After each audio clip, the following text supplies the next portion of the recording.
High potential से charges जा रहे हैं कहां पर, लो पोटेंशियल, और मैंने यहां पे एक क्रॉस सेक्शनल एरिया सेलेक्ट किया है। ये आपके पास क्या है, क्रॉस सेक्शनल एरिया। इस क्रॉस सेक्शन एरिया से कितने चार्जेस पास हो रहे हैं कितने टाइम में, ये आपके पास क्या है, इलेक्ट्रिक करंट। अब इसको हम किस तरीके से डिफाइन करेंगे, rate of flow of charges, rate of flow of charges is called electric current. Rate of flow of charges is called electric current. ठीक है, और इसको हम फिजिक्स की जिस ब्रांच में पढ़ते हैं उसको हम क्या बोलते हैं, करंट इलेक्ट्रिसिटी। क्या बोलते हैं, करंट ऑफ इलेक्ट्रिसिटी। या इसको हम इस तरीके से भी डिफाइन करते हैं, flow of charges on a cross-sectional area, flow of charges on a cross-sectional area per second, flow of charges on a cross-sectional area per second। एक मखसूस मैंने एरिया लिया है, देखें फिर से आप लोग इसको देखें, ये मेरे पास एक मखसूस क्रॉस सेक्शनल एरिया है। अब इस मखसूस क्रॉस सेक्शनल एरिया से इलेक्ट्रॉन कितने पास हो रहे हैं या चार्जेस कितने पास हो रहे हैं कितने टाइम में, ये आपके पास क्या है, electric current. It is represented by I. इसको हम किस से रिप्रेजेंट करते हैं, आई से।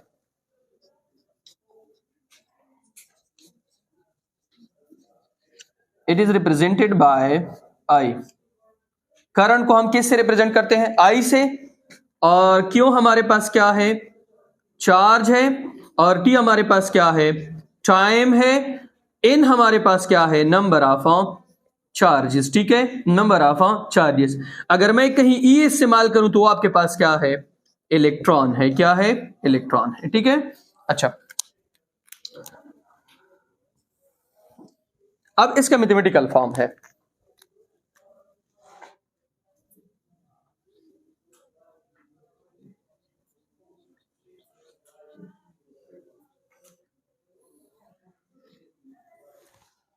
करंट को हम रिप्रेजेंट करते हैं किससे, आई से।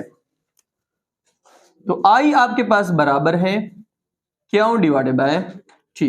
आई किस चीज के बराबर है, क्यों डिवाइडेड बाय टी। क्यों इसमें क्या है, चार्जेस, टी इसमें क्या है, टाइम है, आई आपके पास क्या है, करंट है। ठीक है, अगर आप इससे चार्ज निकालना चाहते हो तो वो किस चीज के बराबर है, Q is equal to I t. ठीक है, अच्छा अगर आप इस फार्मूले को मजीद जो है एक्सप्लेन करना चाहते हो, ये फार्मूला जो है या ये जो इक्वेशन है इसको हम मैक्रोस्कोपिक इक्वेशन कहते हैं। क्या कहते हैं, मैक्रो। अगर हम इसको माइक्रो लेवल पे लेके जाना चाहते हैं तो क्यों हमारे पास किस चीज के बराबर है, एन ई। इधर पुट कर ले तो I is equal to N E divided by T. इसमें n आपके पास क्या है, नंबर ऑफ चार्जेस, e आपके पास क्या है, स्मॉलेस्ट चार्ज इन नेचर, और वो आपके पास इलेक्ट्रॉन है। क्या है, इलेक्ट्रॉन। e हमारे पास बराबर है 1.6 का 10 की power minus 19 coulomb. This is smallest charge in nature. अच्छा अगर इधर से मैं n निकालना चाहता हूं तो फिर क्या करूंगा, t को इधर मल्टीप्लाई कर ले, n is equal to I t divided by e। इनसे क्या आप फाइंड कर सकते हैं, नंबर ऑफ चार्जेस। ठीक है, आप इसको इस तरीके से भी डिफाइन कर सकते हैं कि it is the ratio between charges and time. ये चार्जेस और टाइम के दरमियान क्या है, एक रेशियो है।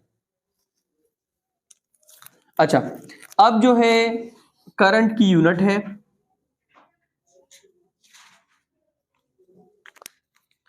करंट जो है उसकी यूनिट एम्पेयर है। क्या है, एम्पेयर। ये जो आई है इसकी यूनिट क्या है, एम्पेयर। और एम्पेयर आपके पास बराबर किस चीज के हैं, चार्ज की यूनिट क्या है, कूलम, और टाइम की यूनिट क्या है, सेकेंड। ठीक है, एम्पेयर को हम रिप्रेजेंट करते हैं ए से, तो यहां पे ये आपके पास सी और ये आपके पास क्या है, एस।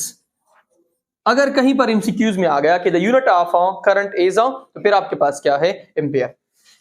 डिराइव्ड यूनिट इसका क्या है, कूलम पर सेकेंड या कूलम डॉट सेकेंड इनवर्स। इसको आप इस तरीके से भी लिख सकते हैं, ठीक है। अच्छा, अब अगर आपसे कोई पूछ ले कि करंट जो है वो आपके पास 1 एम्पियर कब होगा, 1 एम्पियर कब होगा,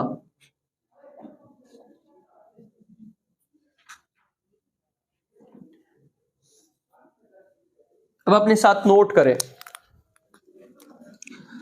अगर आपके पास ये क्रॉस सेक्शनल एरिया है, क्या है, क्रॉस सेक्शनल एरिया, इस क्रॉस सेक्शनल एरिया से आपके पास जो चार्ज पास हो रहा है वो 1 कूलम है। कितना है, 1 कूलम।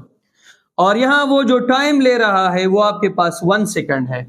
तो 1 कूलम डिवाइडेड बाय 1 सेकंड, ये आपके पास बराबर होगा किसके, 1 एम्पियर के, ठीक है।